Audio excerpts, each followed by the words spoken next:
قصيدة بمناسبة عيد الأم.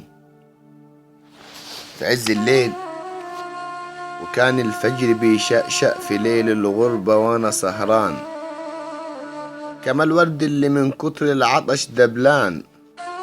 تمنيت إن أكون بالبيت، تمنيت إن أكون بالبيت وأشوف ابني على يميني وأشوف بنتي على شمالي، وبالدنيا عندي إني أصبح على الغالية وست الكل اللي سهرانة بتدعيلي تملي تقول: طريقك يا ابني مسطورة، طريقك يا ابني مسطورة.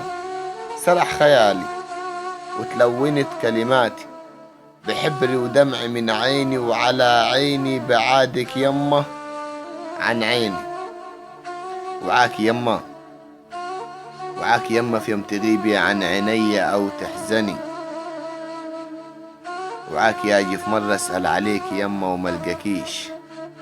انت عارفة، انت عارفة ان الدنيا بلاكي يمه ما تسويش.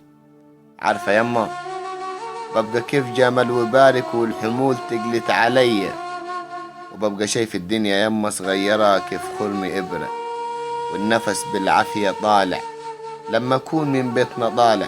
أصلي قالوا الغربة زينة، أصلي قالوا الغربة زينة، وهي يما تيهبينا كيف سفينة في بحر واسع.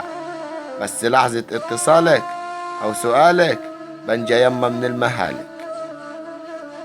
ببقى كيف عصفور وطاير خف ريشة، ولما كن نازل لبلدي والله يما بنسى نفسي وبنسى ولدي وافتكر لحظة لقاكي. لما كن نازل لبلدي والله يما بنسى نفسي وبنسى ولدي وافتكر لحظة لقاكي. حضني دافي في عز برد، اعذريني اعذريني وانت عارفة عمري عدى في غربة كافرة. احضنيني بس قولي فين ابوسك، فوق جبينك والله راسك تحت رجلي فوق كفوفك. احضنيني بس قولي فين ابوسك، فوق جبينك والله راسك تحت رجلك فوق كفوفك. اصلي مهما اعمل يا امي مش هوفي الدين بتاعك. عارفة يما نفسي اقابل ربي قبلك، عارفة يما نفسي اقابل ربي قبلك. هي ايه الدنيا بعدك؟ اصلي انتي كل حاجة يما فيها، انتي جنة دنيتي. ازاي يا امي وانتي اصلا دنيتي؟ انتي دعوة وحرز وافي فوق كتافي يحمي ظهري من المصايب. انتي اغلى حاجة عندي يما يا ست الحبايب. شكرا، مع تحيات الشاي ويد الصعيدي.